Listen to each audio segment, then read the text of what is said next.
یونان میں ایک بادشاہ حکومت کرتا تھا۔ وہ بڑا نیک دل اور دانش مند تھا، اسی لیے عقل مندوں اور حکیموں کا بڑا قدردان تھا۔ خود بھی بہت بڑا عالم تھا اور عالموں کی بہت زیادہ قدر بھی کرتا تھا۔ اسے اچھی اچھی باتیں لکھوانے اور انہیں اپنے کتب خانے میں جمع کرنے کا بہت شوق تھا۔ 10 برس کے عرصے میں اس نے سینکڑوں کتابیں جمع کر لی تھیں۔ وہ ان نادر کتب کا مطالعہ کر کے بہت خوش ہوا کرتا تھا۔ بادشاہ ایک دن بیٹھا مطالعہ کر رہا تھا کہ اسے خیال آیا کہ کتب خانے میں ایسی تو کوئی کتاب موجود ہی نہیں جس میں انسانی جسم کی تمام بیماریوں کی علامات اور ان کا علاج تحریر ہو۔ اس نے فیصلہ کیا کہ وہ ایسی کتاب ضرور لکھوائے گا۔ بادشاہ نے اسی وقت شاہی حکیم کو بلایا اور کہا، حکیم صاحب، میں چاہتا ہوں کہ آپ حکمت پر ایک ایسی کتاب لکھیں جس میں تمام انسانی بیماریوں کی علامات اور ان کا علاج تحریر ہو۔ شاہی حکیم نے کہا، سرکار، میں آپ کی بات بہت اچھے سے سمجھ گیا۔ میں بہت جلد ایسی کتاب تیار کروں گا جسے آپ پسند فرمائیں گے اور وہ نہایت مفید کتاب ہوگی۔ یہ کہہ کر جناب حکیم نے بادشاہ سے اجازت لی اور رخصت ہو گئے۔ بادشاہ کو دلی طور پر بڑی خوشی ہوئی کہ یہ کتاب نہ صرف اس کے کتب خانے کی زینت بنے گی بلکہ آنے والی نسلوں کے لیے بھی رہنما اور مفید ثابت ہوگی۔ شاہی حکیم نے بادشاہ کے فرمان کے مطابق کتاب لکھنا شروع کر دی۔ سب سے پہلے اس نے ایسی تمام بیماریوں کے نام اکٹھے کیے جو انسانوں کو لاحق ہو سکتی تھیں۔ اس کے بعد ان کے علاج اور پرہیز لکھنے کا مرحلہ آیا۔ اس سلسلے میں حکیم صاحب نے ان تمام جڑی بوٹیوں کے نام لکھ ڈالے جو بطور دوا استعمال ہو سکتی تھیں۔ اس کتاب کو تیار کرنے میں تقریباً 1.5 سال کا عرصہ لگ گیا، مگر حکیم نے اسے ایک ہی جلد میں تیار کر دیا۔ کتاب مکمل کر لینے کے بعد وہ دربار میں گیا اور نہایت ادب و احترام سے بادشاہ سلامت کی خدمت میں اسے پیش کیا۔ بادشاہ کتاب دیکھ کر بہت خوش ہوا۔ اس نے انعام کے طور پر ممدوح کو مالا مال کر دیا۔ شاہی حکیم بھی بہت خوش ہوئے۔ انہیں اس بات کی زیادہ خوشی تھی کہ ان کی محنت کا صلہ کہیں زیادہ بڑھ کر دیا گیا ہے، اور دوسری خوشی اس بات پر کہ ان کی کتاب ایک سچے قدردان کے پاس گئی ہے۔ کچھ عرصے کے بعد وہ قضائے الہی سے وفات پا گئے۔ بادشاہ نے وہ کتاب اپنے مطالعے کے خاص کمرے میں رکھوا دی۔ ایک دن جب وہ فارغ بیٹھا تھا تو اچانک اس کتاب کا خیال آیا۔ اس نے فوراً کتاب منگوائی اور اس کا مطالعہ شروع کر دیا۔ بادشاہ کو شروع ہی سے کتاب بہت پسند آئی۔ اسے نہایت آسان اور سلیس زبان میں لکھا گیا تھا۔ بادشاہ نے بیماریوں کی علامات کے بارے میں پڑھا، پھر ان کے آسان ترین علاج کے بارے میں بھی مطالعہ کیا اور جن ادویہ کے استعمال میں جن چیزوں کا پرہیز تھا انہیں بھی غور سے پڑھا۔ آخر وہ ایک ایسے باب پر پہنچا جس میں یہ لکھا ہوا تھا کہ کیا کیا چیزیں کھانے کے بعد کن کن چیزوں سے پرہیز کرنا چاہیے۔ اس کے بعد لکھا گیا تھا کہ اگر 2 متضاد چیزیں کھا لی جائیں تو ان سے کون کون سی بیماریاں پیدا ہو سکتی ہیں اور انسان کن کن تکالیف میں مبتلا ہو سکتا ہے۔ یہ باب پڑھ کر بادشاہ بہت حیران ہوا۔ سوچنے لگا کہ بھلا یہ کیسے ممکن ہے کہ 2 متضاد چیزیں کھا لینے سے انسان بیمار ہو جائے یا آدمی کو بیماری ہو جائے۔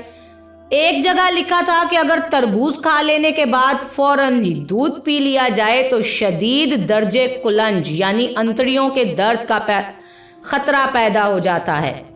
اسے یہ بات ناممکن سی لگی۔ اس نے سوچا کہ حکیم صاحب تو اب دنیا میں رہے نہیں، ان کے بیٹے کو بلا کر دریافت کیا جائے کہ حکیم صاحب کے دعوے میں کس حد تک صداقت ہے۔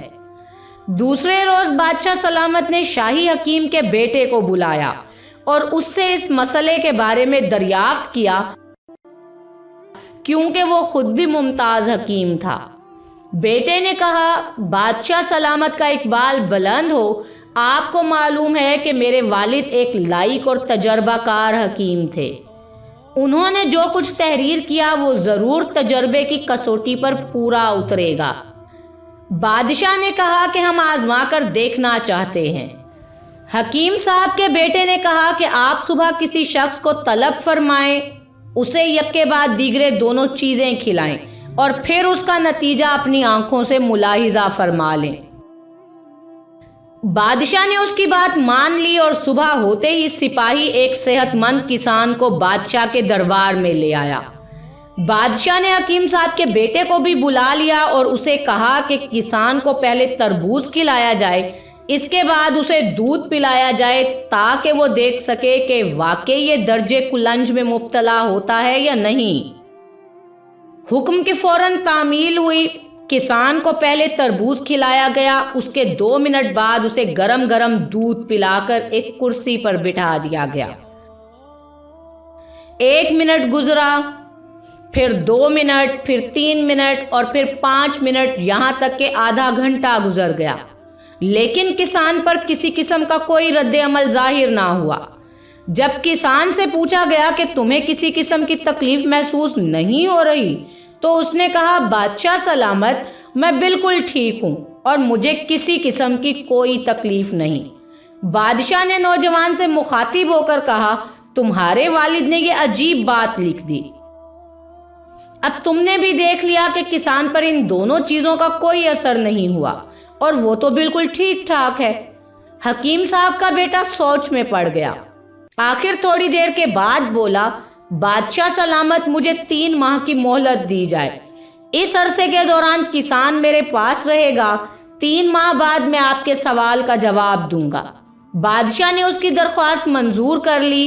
حکیم صاحب کا بیٹا کسان کو اپنے ساتھ لے کر گھر گیا اور اسی دن سے اسے شاہی کھانے کھلانے لگا۔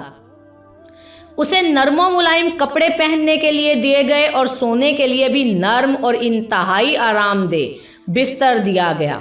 غرض کسان نہایت آرام و سکون کی زندگی بسر کرنے لگا۔ جب کھانے کا وقت ہوتا تو اسے بڑے لذیذ کھانے پیش کیے جاتے۔ کسان نے کبھی سوچا بھی نہ تھا کہ وہ اپنی زندگی میں ایسے عمدہ کھانے کھا سکے گا اور ایسی عیش کی زندگی بسر کر سکے گا۔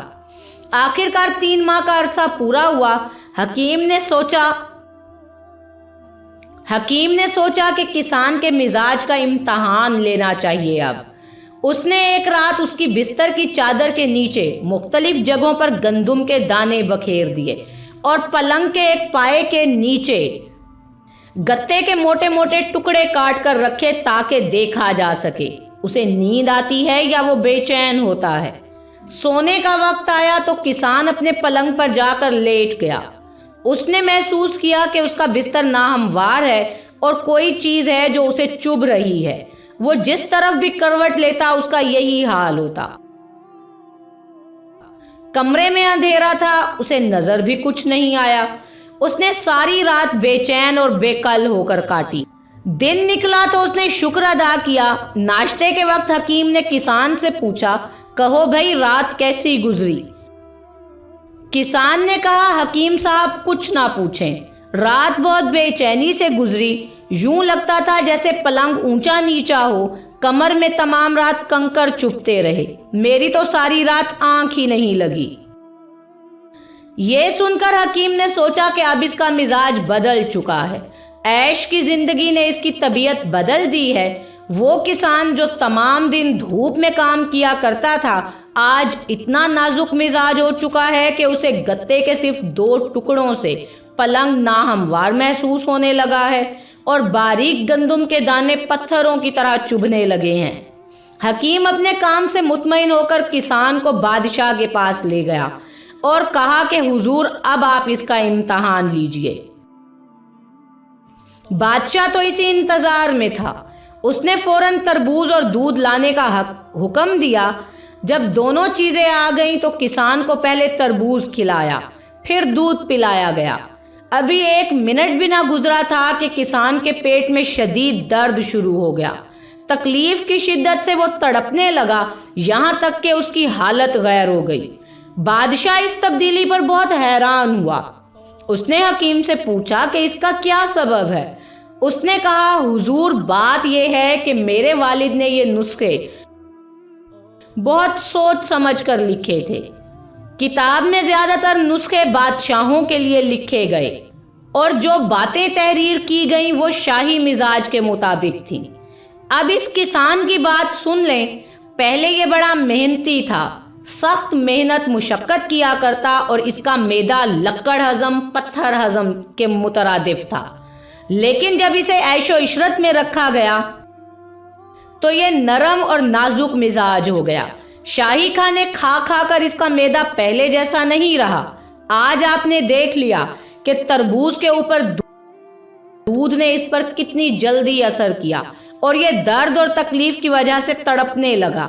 یہ صرف اور صرف آرام طلبی اور محنت نہ کرنے کا نتیجہ ہے۔ کسان جب تک محنت کرتا اور سادہ زندگی بسر کرتا رہا وہ بیماریوں سے دور رہا، لیکن جب وہ محنت ترک کر کے عیش و عشرت کی زندگی بسر کرنے لگا اس کی طبیعت میں نزاکت آ گئی اور وہ بہت جلد بیمار ہو گیا۔ بادشاہ نے حکیم کے بیٹے کی بات مان لی اور کسان کے علاج کا حکم دے دیا۔